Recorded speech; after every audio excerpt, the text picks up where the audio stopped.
რა თქმა უნდა არის გარკვეული ცინიზმი ფოტოებში, რომელიც ჩვენ ვიხილეთ, როდესაც ზურაბ ადეიშვილი დიდი ალბათობით მართლმსაჯულების საკითხებზე სასაუბროთ არის ბრიუსელის ევროკავშირის დაწესებულებების სათათბირო ოთახებში, ევროკომისიის ოთახებში, ეს უკვე აღარ არის პარლამენტი, სადაც ცალკეული პარლამენტარებზე ვისაუბრებდით და მათ თავისუფლებაზე ესა თუ ის აზრი გამოთქვა და რა თქმა უნდა სამწუხაროა, მე იმედი მაქვს, რომ ევროკავშირის ელჩი გააკეთებს განმარტებას. ერთი რომ ცნობილი იყო თუ არა ვის ხვდებოდნენ ევროკომისიის წარმომადგენლები და მეორე მას შემდეგ რაც ეს ცნობილი გახდა, რას ეთქვენ ისინი ქართულ ხალხს და როგორ აპირებენ ისინი სამომავლოდ ამ მხრივ განმარტებები გააკეთონ ქართულ ხალხის მიმართ. მე ყველა შევახსენებ ვინ არის ზურაბ ადეიშვილი. ზურაბ ადეიშვილი ჯარდებულია 5 დანაშაულზე, რომლებიც არის წამების კატეგორიიდან დაწყებული და ბიზნესის რეკეტით დამთავრებული. დღეს ზურაბ ადეიშვილის დროინდელი სასჯელის შეკრებითობის პრინციპი რომ კვლავ ძალაში იყოს, მას 18 წელი ექნებოდა ჯამში მოსახდელი ქართულ ციხეში. ეს ადამიანი არის შემოქმედი ადამიანების წამების სისტემის შექმნისა, ბიზნესის რეკეტის სისტემის შექმნისა. ეს ადამიანი არის განსახიერება ყველაფრისა, რაც არის ანტიევროპული, ანტიჰუმანური. როდესაც ესეთ ადამიანს ასეთი პატივით სხვადასხვა სათათბირო ოთახებში სხვადასხვა თანამდებობის პირები ხვდებიან და შემდეგ იგივე ოთახებში, იგივე თანამდებობის პირები ჩვენ გვესაუბრებიან მართლმსაჯულების რეფორმაზე, ვეტინგზე, ადამიანის უფლებებზე, მე მგონი ეს საჭიროებს განმარტებას იმისთვის, რომ შემდეგ ეს მათი სიტყვები ჩვენ სერიოზულად აღვიქვათ. და ვეტინგი აქ კარგი, მე მგონი კარგი ტერმინია იმ მხრივ, რომ ზურაბ ადეიშვილი არის ის ადამიანი, ვინც უკრაინაში ატარებს ამ ვეტინგებს და მისი მოადგილე არის, ვინც მოლდოვაში ატარებს ასეთ ვეტინგებს. და როცა ჩვენ მაგალითად გვისახავენ უკრაინას და მოლდოვას, ჩვენი კითხვა არის მარტივი ამ შემთხვევაში ევროკავშირის მიმართ. ადეიშვილის და ნონა წოწორიას ჩატარებული ვეტინგი არის ჩვენთვის მაგალითი, ამასკენ მოგვიწოდებენ?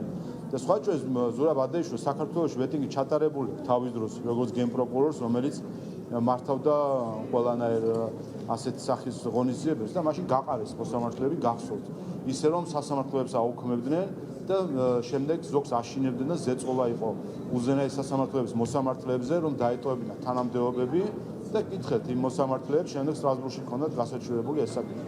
ამიტომ ეს არის საკითხი, რომელსაც სასწრაფოდ ჭირდება განმარტება, ვინაიდან საკითხი ეხება დამაჯერებლობას ევროკომისიის სხვადასხვა ჩინოვნიკის სიტყვებისა. როდესაც ხვდები ადეიშვილს და ესაუბრები მართლმსაჯულებაზე, შემდეგ ასეთი ადამიანების სიტყვები საქართველოს მიმართ მართლმსაჯულებასთან დაკავშირებით, რა თქმა უნდა, აღარ არის ისეთი დამაჯერებელი, როგორც უნდა იყოს და კიდევ ერთხელ ვამბობ, თუ კი რაიმე არის ანტიევროპული პროპაგანდის ნაწილი თუ დისკრედიტაციის ნაწილი, არის სწორედ ასეთი საქციელები ზოგიერთი ჩინოვნიკებისა, რომლებიც თავისი დაუდევრობით და იმედია განმარტებები იქნება და აღმოჩნდება, რომ უბრალოდ არ იცოდა ვიღაცამ და წინ დაუხედავად მოხდა ეს შეხვედრები, ან თავისი განზრახულობით და ქართული ხალხის და საქართველოს სახელმწიფოს უპატივცემულობით ხვდება საქართველოს მხრიდან დასანქცირებულ ადამიანს.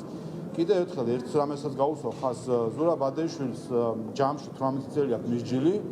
ის არის ეგრეთ წოდებული არის არა უბრალოდ პოლიტიკურად საანქციის ქვეშ ყოფი ადამიანი საქართველოსგან, არამედ სასამართლო სტანდარტით დასანქცირებული ადამიანი, რომელიც სასჯელის აღსრულებასაც ელის ქართველი ხალხი და როდესაც საქართველოს მხრიდან დასანქცირებული ადამიანი შემდეგ ასეთი ფოტოებით გაირკვევა, რომ არის ხან ბუნდესტაგში ზის კომიტეტის სხდომაზე, ხან ევროკომისიაში ზის მაღალი თანამდებობის პირების კაბინეტებში, რა თქმა უნდა, ეს ჩვენთვის არის აღმაშფოთებელი, ჩვენ პირნათლად ვიცავთ სანქციებს, რომელსაც ევროკავშირი ან სხვა ქვეყნები აწესებენ და უზრუნველყოფთ მათ გვერდისავლა რომ არ მოხდეს.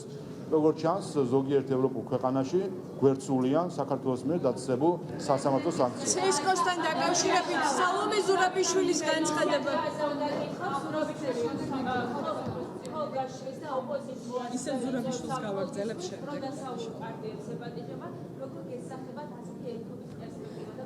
სალომე ზურაბიშვილმა თქვენ ქართულ ოცნებასთან ერთად მოგაკეთეთ ესეც კოალიცია და ქართული ოცნებაც უნდა იყოს ამ დასავლურ კოალიციაში. თქვენ თუ ხედავთ თქვენს ადგილს და ემზადებით თუ არა რომ კოალიცია გააკეთოთ მათ შორის დაცმოთ რაზე.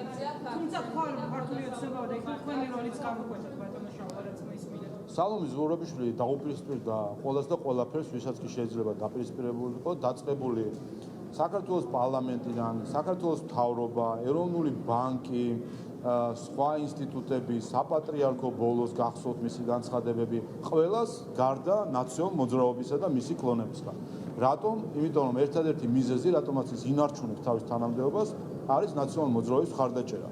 ნაციონალ მოძრაობა რომ არა რაციონალ მოძრაობის რადიკალური დღის წესრიგი, რომ შეენარჩუნებინათ სალომე ზურაბიშვილი იმ თანამდებობაზე, იმისთვის რომ ზუსტად ესეთი რაღაცები ეკეთებინა და შეერყია ქართული სახელმწიფოებრიობა, რა თქმა უნდა, პარლამენტს უნდა გამოეცხადებინა იმპიჩმენტი. უბრალოდ ჩვენი უბედურება არის, რომ ნაციონალ მოძრაობა ყველანაირ ყევას ხელს უწყობს. ამიტომ ერთადერთი, ვისთანაც მას აქვს ურთიერთობა, ეს გახლავთ რადიკალური ოპოზიცია. და ეს არის არ მხოლოდ ურთიერთობა, არამედ ეს არის სწორედ პოლიტიკური ალიანსი და მან დაადასტურა კიდევ ერთხელ, ანუ ერთ აბზაცში უარყოფს თითქოს პოლიტიკაში არ არის ან არ უნდა და მეორე აბზაცში იქვე ამბობს, რომ არათუ უნდა, არათუ ისწრაფის, ის ქოლგაც კი ყოფილა საერთო ჯამში ნაციონალ მოძრაობის ჩვენს խոսთან დაკავშირებით სალომე ზურაბიშვილის იგივე თემას გავაგზავნებ. სალომე ზურაბიშვილის სალომე ზურაბიშვილის თემის გაგრძელება მინდა რა. ამ თემას მოჩევდა. სალომე ზურაბიშვილის მიერ გაკეთებული განცხადება ასევე ეხება ცენტრალურ საარჩევნო კომისიას. ის ამბობს, რომ იმ შემთხვევაში თუ გიორგი მოქმედ თავმჯდომარეს კალანდარიშვილს გარკვეული ჯანმრთელობის პრობლემები შეექმნა, მაშინ ამ შემთხვევაში ის ისურვებდა, რომ თავმჯდომარის პოზიციაზე დაეყენებინათ თავმჯდომარის მოადგილე. თუმცა არა ოპოზიციური კვოტით არჩეული, რომელიც პარტიელოს პოლიტსაბჭოს წევრია. გავიგეთ? აი, მოკლედ, რაც შეეხება არის ჩვენ გიორგი შარაბიძის კანდიდატურასთან რაც შეეხება გადანაწილებას თუ ასე შემდეგ, ჩვენ ვემზადებით იმისთვის, რომ ავიღოთ საკონსტიტუციო უმრავლესობა და ვემზადებით ქართული ხალხის ინტერესიდან გამომდინარე. დღეს ქართული ხალხის ინტერესია, რომ ქართული ოცნება საკონსტიტუციო უმრავლესობით მოვიდეს პარლამენტში ორი მიზეზის გამო. ერთი აქედანვე უკვე ჩანს, რომ ნაციონალ მოძრაობა და მისი კლონები ბოიკოტს გამოუცხადებენ არჩევნების შედეგებს და არ აღიარებენ, ისევე როგორც არ აღიარეს 2012-ის, 2016-ის, 2020 წლის არჩევნები და მხოლოდ ზეწოლის შემდეგ აღიარეს ეს არჩევნები. აქაც დარწმუნებული ვართ და ხედავთ უკვე ამის ყველანაირ ნიშანს, ისინი არ აღიარებენ ამას. ამიტომ მნიშვნელოვანია, რომ იყოს მყარი უმრავლესობა პარლამენტში, რომ რაიმე კითხვის ნიშანის საბაბიც კი არ ქონდეს ვინმეს პარლამენტთან დაკავშირებით. ერთი და მეორე, საკონსტიტუციო უმრავლესობის მანდატის მიცემა ქართული ოცნებისთვის ქართული ხალხის ინტერესია, იმიტომ რომ ეს იქნება მყარი გზავნილი ყველას მიმართ ქვეყნის შიგნით და გარეთ, რომ ქართული ხალხი კედლად დგას საკუთარი ქვეყნის ინტერესების დასაცავად და არავის არ მისცემს შესაძლებლობას ეს ქვეყანა შეიყვანოს ომში, შეიყვანოს ეკონომიკურ კატასტროფაში და დახიოს უკან დეკადებით, რაც გვექნებოდა ჩვენ ნაციონალ მოძრაობა და მისი კლონები რო ყოფილიყო კალანდარიშვილის ჩანაცვლებასთან დაკავშირებით, როდესაც კალანდარიშვილის ჩანაცვლებასთან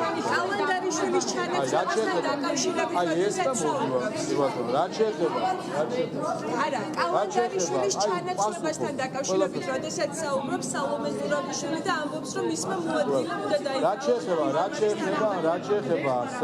რაც შეეხება საარჩევნო კოდექსს, კიდევ ერთხელ ეს პასუხობს სრულად საქართველოს კონსტიტუციას, ევროპულ სტანდარტს, საქართველოს მოსახლეობის ინტერესებს და ამიტომ რა თქმა უნდა ეს ვეტო იქნება დაძლეული. რაც შეეხება ამ სხვადასხვა განმარტებებს მოადგილის ფუნქციასთან დაკავშირებით, კიდევ ერთხელ ხალხი ან უცოდინარი არის და ვერ ერკვევა რასთან გვაქვს საქმე, ან განზრახ შეყავს მოსახლეობა, სრულსო შეიყვანოს მოსახლეობა ტყუილში.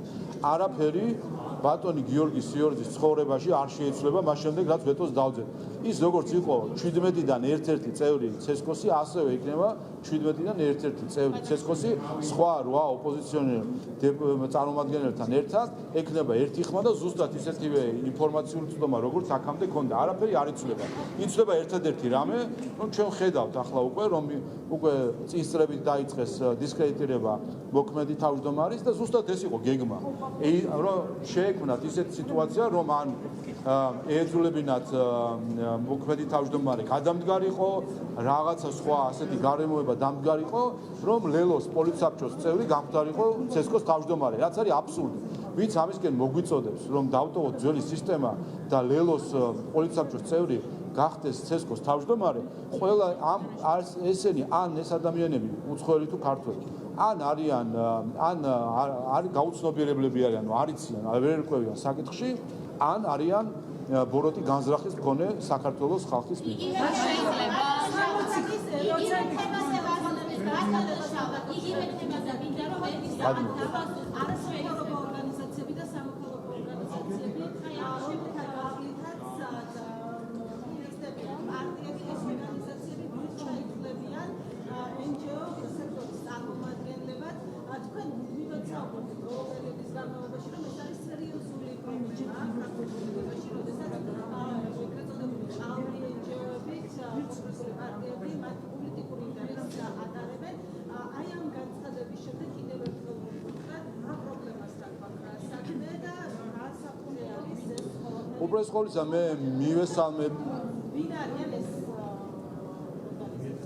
უბრალოდ ყოველისა მე მივესალმები ამერიკის ეროვნული დემოკრატიის ფონდის ნედის ხელმძღვანელის განცხადებას და დადასტურებას იმისას, რომ პოლიტიკოსი არასამთავრობო სექტორში არ არის სამოქალაქო საზოგადოება და არასამთავრობო ორგანიზაცია, რომელსაც აქვს პოლიტიკური ძალაუფლების მოპოვების მიზანი, არ არის სამოქალაქო საზოგადოება.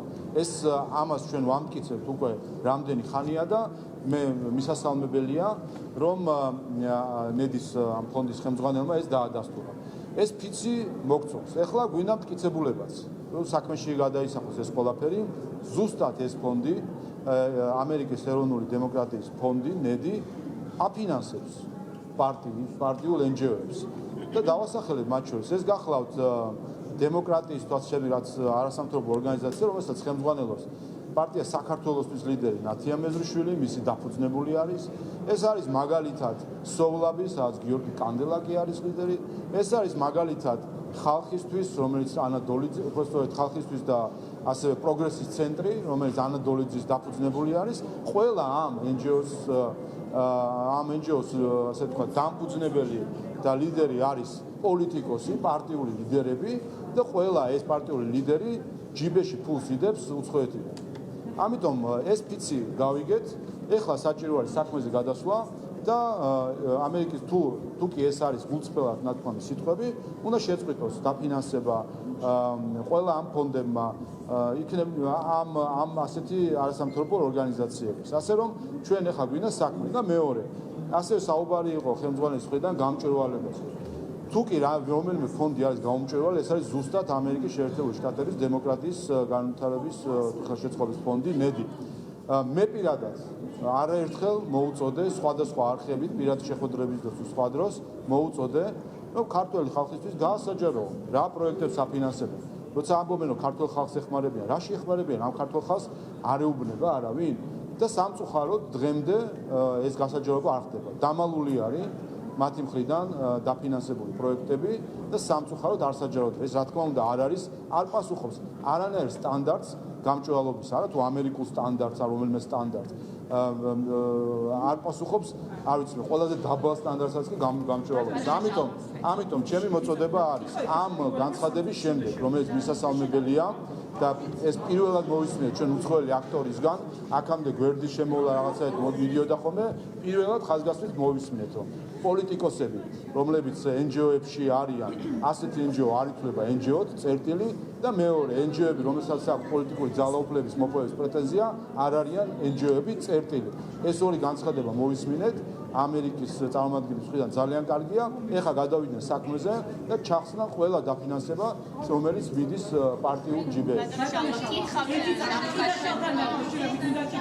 რა ლეგიტიმაციით საუბრობთ დიდხილაშაზე და ჩანაწერები გამოაქვეყნა ახალი დროამ სადაც ისმის რომ გიორგი ვოლსკი ეუბნება ხიდაშოს რომ ქართული ოცნების სტრატეგია სრულად აწყვეტილი არის რუსეთთან ერთად მოქმედებაზე რას ნიშნავს, როდესაც თქვენი თავმჯდომარე ამას ესაუბრება ხიდაშელს და რა ლეგიტიმაციით ესაუბრება და საერთოდ ხიდაშელს და ხიდაშელს რა უყურება, აქვს რომ ელაპარაკოს ამ ურთიერთობაზე. მე მგონი ბატონო გია ვოლსკიმ ამომწურავად გაქცევთ პასუხი ყველაფერთან დაკავშირებით, სასაცილოა იმაზე საუბარი, რომ პარლამენტის გვერდით მდებარე კაფეში, სადაც მეც ვარ, თქვენც ხართ ხოლმე და იქაც ხვდებით ერთმანეთს, აქ საუბარი იმაზე, რომ ფარული შეხვედრა იყო, სასაცილოა კიდევ ერთხელ და უკვე არაკეთილ სინდისია, როდესაც ამას საზოგადოებას ასე წარუდგენ, თითქოს რაღაცა კონსპირაციული შეხვედრა იყო საჯარო ადგილას, იმ ადგილას, სადაც იკრიფებიან დეპუტატები, ჟურნალისტები, არ ვიცი, აქ მოსული სტუმრები, ერთი კაფე არსებობს ჩვენს გვერდზე და იქ იყრიბება ყველა. ანუ საუბარი ამაზე. ამიტომ შინაარსად შეეხება ბატონმა გია ვოლსკი ამასთან დაკავშირებით განმარტებები გააკეთა ყველა. სპეციალურ საგამოძიებას პრეზენტაციაზე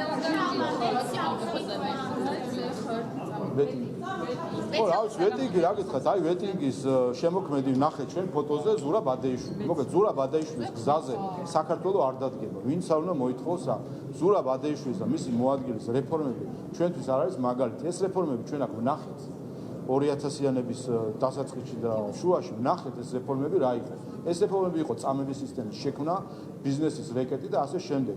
არ ვიცი თუ უკრაინა და მოლდოველებს სურთ რომ ასეთმა ადამიანებმა უტარონ რეფორმები, კი ბატონო, მათი გადასაწყვეტია, მაგრამ ჩვენთან ადეიშვილის რეფორმა არ გატარდება, ვინც არ უნდა მოითხოვოს ეს. კიდევ ერთხელ აბსოლუტურად კაფიოთ ვამბობ ამას, მით უმეტეს იმ გასაჯეროებული ფოტოების შემდეგ, როდესაც აღმოჩნდა, რომ ევროკომისიაში კრიმინალი ზურაბ ადეიშვილი თავისუფლად დაიარება და მაღალი რანგის შეხვედრები აქვს. ყველას მოუწოდებ, რომ გააკეთონ განმარტებები, რა არის მათთვის ღირებულება. თუ კი ევროპული ღირებულება არის ადეიშვილის რეფორმა, გითხრა, გვაინტერესებს, ქართულ ხალხს აინტერესებს. ამას გულისხმობენ ვეტინგში, ევროკავშირიდან გვაინტერესებს ეს ვეტინგში გულისხმობენ ზურაბ ადეიშვილის რეფორმას და მისი მოადგილის რეფორმას, ესეც გითხრან და იქნებ ჩვენც გვაქვს ამაზე შემდეგ პასუხი. სპეციალურ საგამოძიებას ბატონო შალვა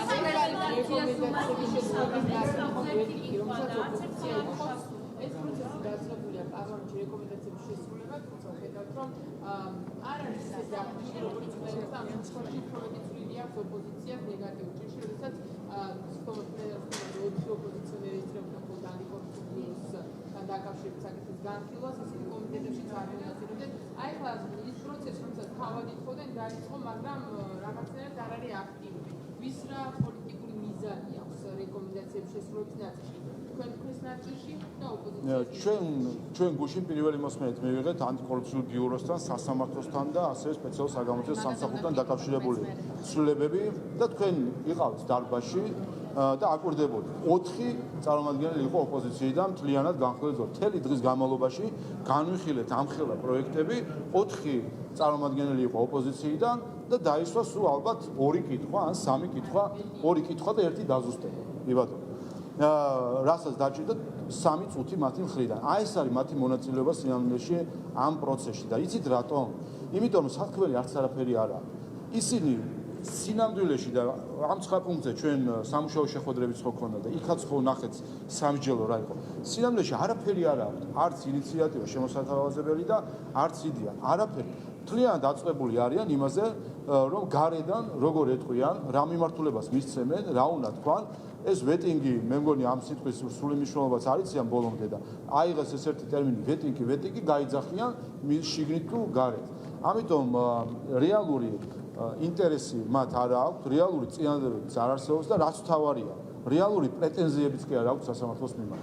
ჩვენ რო ქონდა მსჯელობა ცხაპუნთთან დაკავშირებით, კითხეთ რამდენჯერმე და ყოველ ჯერზე, არ ვიცი, მათ შორის არასამთავრობო სექტორთან ქონდა ჩვენ გაფართოებული შეხვედრები, ყოველ ჯერზე უკვე იქცა ტრადიცია თუ ვეკითხებით, რას ედავებით ქართულ მართლმსაჯულებას, რა არ მოგწონთ ქართულ მართლმსაჯულებას. დაასახელეთ გადაწყვეტილება, რომელზეც ფიქრობთ თქვენ, რომ არის უსამართლო გადაწყვეტილება. ვერ ასახელებთ. რატომ ვერ ასახელებენ? იცით, იმიტომ რაც დაასახელეს, ყველგან თითები დაიწვეს. ასახელებდნენ რუსთავი 2-ის საქმეს 5 წელი, არა მხოლოდ NGO-ები, მათი დონორები, ზოგიერთი საელჩოს განცხადებები იყო და ყველას ნენელა შევახსენებთ ამ განცხადებებს. ოპოზიციის განცხადებები, რომლებიც უკუსლად, ბექსლაიდინგად, შეშფოთებას და ასე შემდეგ გამოთქვამდნენ რუსთავი 2-ის საქმეზე. 5 წელი ქართულ მოსამართლეებს, კონკრეტულ მოსამართლეებზე მიდიოდა თავდასხმები ოპოზიციის NGO-ების და ზოგიერთი უცხოელი აქტორის მხრიდან, რა აღმოჩნდა 5 წლის თავზე სტრასბურგად თქვა, რომ ყველა ეს მოსამართლე იყო მართალი და ყველა ეს NGO უცხოელი აქტორი, საელჩო თუ ასე შემდეგ იყო მტყუარი. ბოდიში მაინც მოიხედავ და მერე თქვა, მერე ისაუბრო ქართულ მართლმსაჯულებად. ამიტომ კითხვა არის მარტივი, რა პრეტენზია აქვს ქართულ მართლმსაჯულებასთან, ამითი დაიწყო ყველა საუბარი და არა ბოლოდან ბეტინგით საუბარი. ბეტინგი რომელ ქვეყნებსაც სჭირდებოდა და რომელ ქვეყნებმა ჩათვალეს, რომ მათ არ აქვს უნარი, რომ საკუთარ საზოგადოებაში მოძებნონ ადამიანები, რომლებიც რეფორმებს გაატარებენ, იმათ გადაწყვიტეს, უარი თქვეს თავის სუვერენიტეტზე და ჩართეს უცხოელები იმისთვის, რომ მათ დაალაგონ მათი სახელმწიფო. ჩვენ ცოტა სხვა სახელმწიფო ვართ და კიდევ ერთხელ ნუგვადარებს ნურავი იმ ქვეყნებს, რომლებიც საკუთარ სუვერენიტეტზე ამბობენ უარს. სპეციალურ საგამოძიებო სამსახურზე უნდა გკითხოთ თემას გავაგრძელებთ. შეიძლება გუში პირველი მაინტერესებს ფიქრობთ თუ არა რომ ინსტიტუციური შეუთავსებლობის პრობლემა აქვს სპეციალურ საგამოძიებო სამსახურს და რა შემთხვევაში შეიძლება დადგეს ამ სამსახურის პროკურატურის ხოლმის ქვეშ დაბრუნების საკითხი. ამას თუ განიხილავთ, ამაზე იყო საუბარი კომიტეტზეც და მაინტერესებს ეს თუ არის ფუნქციონალიან გეგმებში. ეს სპეკულაცია იყო გამომდინარე იმ განჯისა თუ განხილვისა, რომელზეც სხვა ფორმატებში ჩვენ არაერთხელ გვიტყვამს. შორის აი ეხლა წკაპუნქტთან დაკავშირებით. საუბარი იყო იმაზე, რომ აქვს გარკვეულწილად საგამოძიებო ფუნქციები, რომლებიც ესე ნელ-ნელა ეცეცხლება პროკურატურას, დაწილი გადავიდა თქვა საგამოძიებო სამსახურში, სპეციალურ საგამოძიებო სამსახურში და ასე შემდეგ, იმიტომ რომ მაშინაც მოთხოვნა იყო ჯერ კიდევ, როდესაც შეიქმნა ინსპექტორის სამსახური, რომ ყოფილიყო რაღაც ცალკე დაწესებულება, ასე თქვა, და ინსტიტუცია. რაც სისტემურად კითხვის ნიშნებს, რა თქმა უნდა, წარმოშობს, იმიტომ რომ არის პროკურატურა, რომელიც კონსტიტუციით არის განსაზღვრული ინსტიტუტი და შემდეგ კანონით ქმნით რაღაც სხვა ინსტიტუტებს. თუმცა არანაირი გეგმა, მსჯელობა არ არის ამასთან დაკავშირებით. პირიქით თქვენ ხედავთ, რომ ჩვენ ამ ცვლილებებით ვაძლიერებთ სპეციალურ საგამოძიებო სამსახურს. ეს იყო უბრალოდ ასე თქვა, თავისუფალი მსჯელობიდან ამოგლეჯილი, კონტექსტიდან ამოგლეჯილი განცხადება და კიდევ ერთხელ ყველა ძალიან კარგად იცის, რომ ამაზე არ იყო საუბარი, მაგრამ შეუთავსებლობის პრობლემა აქვს თქვენ როგორ აფასებთ ამ სამსახურს, თუნდაც აი იქიდან გამომდინარე ესეც საუბრობთ. ზოგადად ეს არის უბრალოდ თეორიული განჭის საკითხი, რომ რამდენად შეიძლება ჩვენ ავიღოთ პროკურატურა და ის ბევრ ნაწილებად დავშალოთ. რამდენად თავსდება ეს კონსტიტუციურ გარანტიებში, რომელიც აქვს პროკურატურას როგორც კონსტიტუციურ ორგანოს. სამოხელეო დანაშაულია საუბარი. დამშოლობა დანაშაულია, ხა სამოხელეო არის, ექიმის დანაშაულია თუ მხატვრის დანაშაულია, მაგრამ კიდევ ერთხელ ვამბობ, რომ ჩვენ არათუ ამაზე ვფიქრობთ, ჩვენ პირიქით ვაძლიერებთ სპეციალურ საგამოძიებო სამსახურს. რომელი ჩანაწერი აძლიერებს იმ კანონმდებლობიდან, რომელიც გუშინ დაამტკიცეთ, აი რომელია გაზიარებული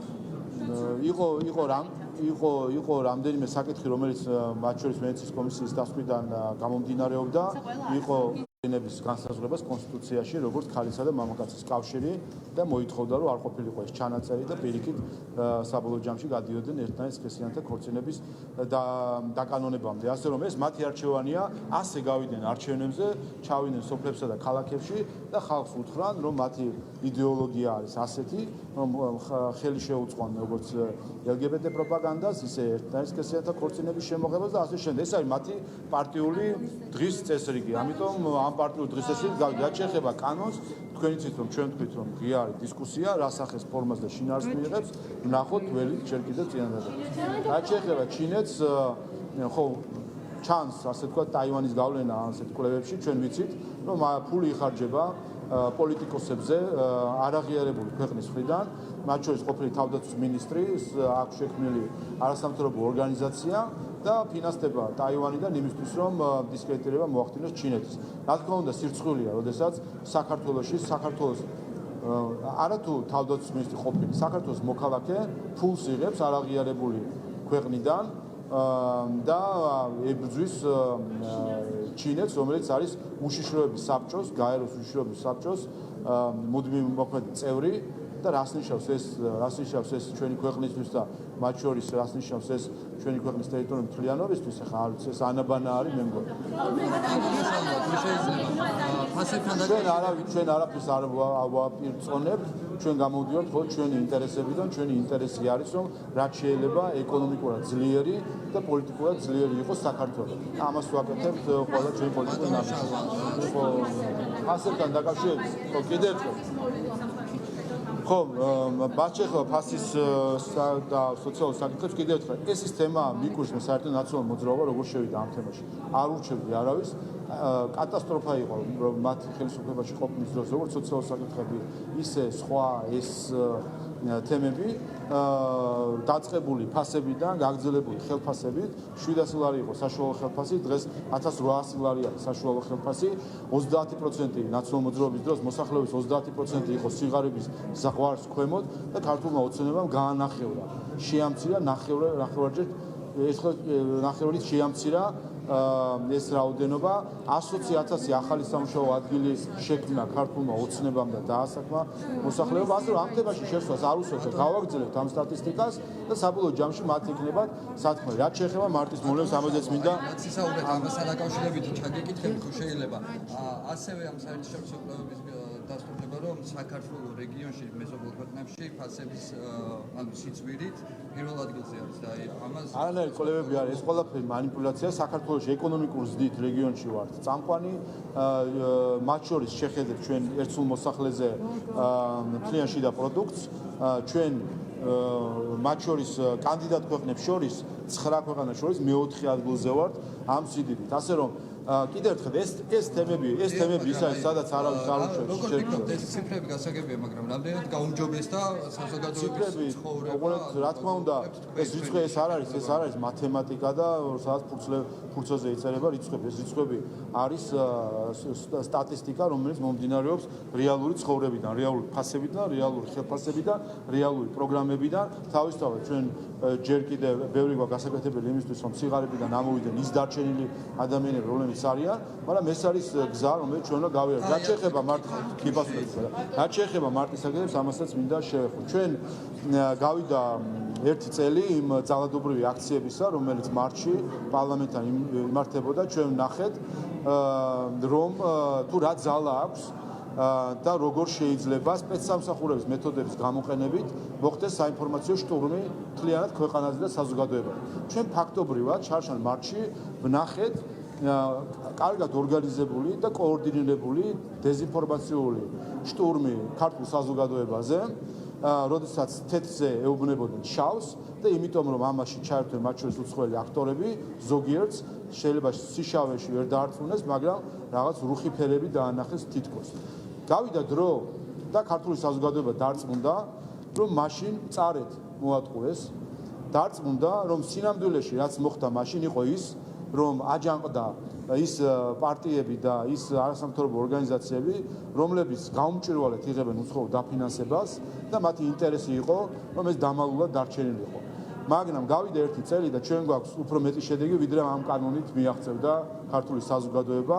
ერთი წლის თავზე ჩვენ უფრო მეტი ვიცით ამ პარტიებზე და ორგანიზაციებზე, ჩვენ უფრო მეტი ვიცით იმ სქემებზე, როგორც ფინანსდება. ჩვენ ხედავთ ახლა უკვე დონორების აღიარებას, რომ პარტიები არ უნდა ფინანსდებოდეს და ეს არის შედეგი, რომელიც მიაღწია ქართულმა ხალხმა თავისი სიბრძნით, რომ საბოლოოდ გაერკვა მაშინ საკითხებში. ჩვენ რეალურად ერთი წლის თავზე უფრო კარგი, უფრო დიდი შედეგი გვაქვს, ვიდრე ეს შეიძლება დამდგარიყო კანონის მიღების შემთხვევაში. და მეორე, მაშინ პირველად დაიტესტა საქართველოში ძალადობრივი აქციის ჩატარება. პირველად საქართველოს ისტორიაში მოლოტოვის კოქტეილით წვავდნენ ადამიანს. ეს მოხდა პირველად და ეს მოხდა ევროპის სახელით. და ეს რა თქმა უნდა არის ანტიევროპული განწყობების გაღვივება, როდესაც ჩვენ ხედავთ, რომ ხდება გმირად აღიარება მათი, ვინც წვავდა მანქანებს, პარლამენტს და ადამიანებს და ეს არის რა თქმა უნდა, რასაც მნიშვნელოვანია, რომ გაემიჯნოს ყველა ჭეშმარიტი ევროპელი. ეს ძალადობა არ უნდა იქნას არანაირად გაიგივებული ევროპასთან და ევროპულ ღირებულებებთან.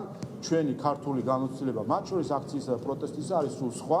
ჩვენ ყველა ვამაყობთ იმით, რომ აქციების დროს ერთი შუშა არ ჩამტრეულა და ერთი ხის ტოტი არ მომტრეულა და აღმოჩნდა რომ ევროპის სახელით მოლოტოვის კოქტეილები დაგვიშინეს. ასე რომ ერთი წლის თავზე ჩვენ შეგვიძლია ვთქვათ რომ ერთი რომ საზოგადოებამ გაიმარჯვა და დღეს უფრო მომზადებული არის ასეთი ინფორმაციული შტურმების მიმართ და მეორე რომ ასეთი ძალადობა აღარასდროს აღარ გამეორდება ქართულ ქუჩებში. მე მქონდა კითხვა და შეიძლება მოვასწრებ ხო? ბატონო შალვა მე მინდა ხო კარგი ნახეთ პრეზიდიუმში გავდები. მინდა კითხოთ ევროპის საბჭოს საგამოძიებო კომიტეტთან დაკავშირებით ეკასეფაშვილი ხო მონიტორთან დაკავშირებით ეკასეფაშვილიც და ანიციცკისაც არიან ისინი ამბობენ რომ ვეტოს ვიდრე დაძლებთო იქამდე ვენეციის კომისიას ისე უკან გადაუგზავნეთო რომ შეამოწმოს რა გაითვალისწინეთ რა არაო ეს ერთი და მეორე ვითხარით თუ შეიძლება დადასტურდა თუ არა დავით ხიდაშელის და გიორგი ვოლსკის შეხვედრის დროს აი ამ გაშიფრული ტექსტების დროს რომ ნამდვილად კოორდინირებულად მუშაობს ქართული ოცნება რუსეთთან და რუსეთის ხელისუფლებასთან. რაც შეეხება მონიტორინგის საბჭოს კომიტეტის მიერ განხილულ საკითხებს და რაც შეეხება ზოგადად იდეას, რომ გადაეგზავნოს ცვლილებები ვენეციის კომისიას.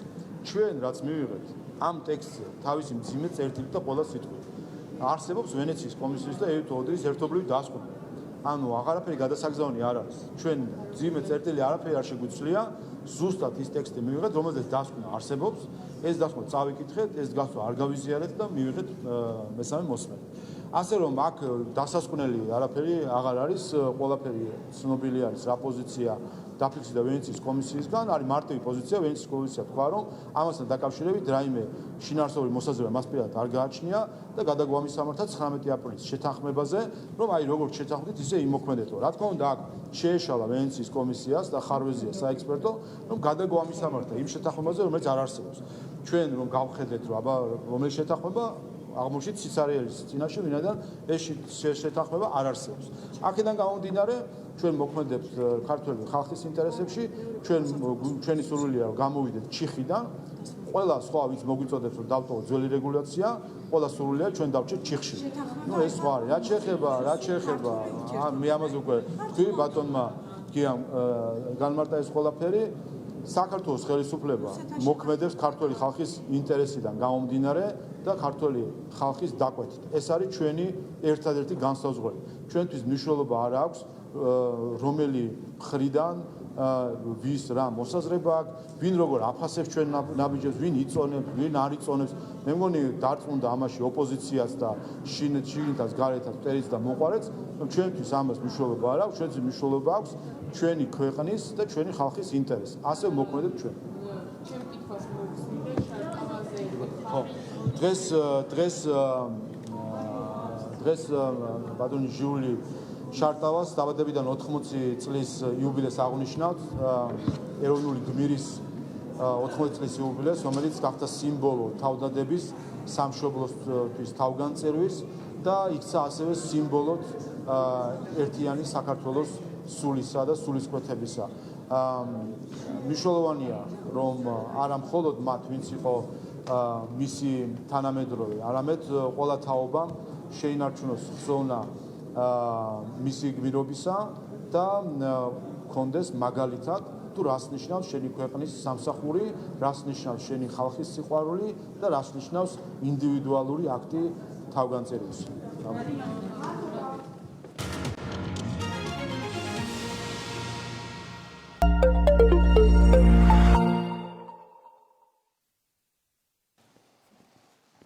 Майоро.